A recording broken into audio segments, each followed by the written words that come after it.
Hello friends, आज हमारी family में एक नया मेंबर जुड़ गया है और ये पहले हमारे मामा के साथ रहता था और अब ये हमारे साथ रह रहा है 2-3 दिनों से। और गाइस ये बहुत फनी है, मैं आपको सच में बता नहीं सकता, ये इतना फनी है कि बहुत मजाक करता है, सबके साथ खेलता है और बिल्कुल ये इंसान की तरह, ह्यूमंस की तरह रहता है। और आप इसे देख ही सकते हैं, देखो कैसे खेल रहा है। अरे वो आराम से भाई, आराम से। इसीलिए हम इसे रस्सी से बांध कर रखते हैं और पीछे ये चेन भी लगा रखी है क्योंकि ये रस्सी को कभी कभी काट लेता है।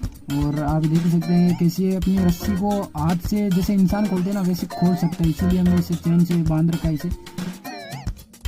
और गाइस ऐसे ही और वीडियो के लिए like share and subscribe my channel.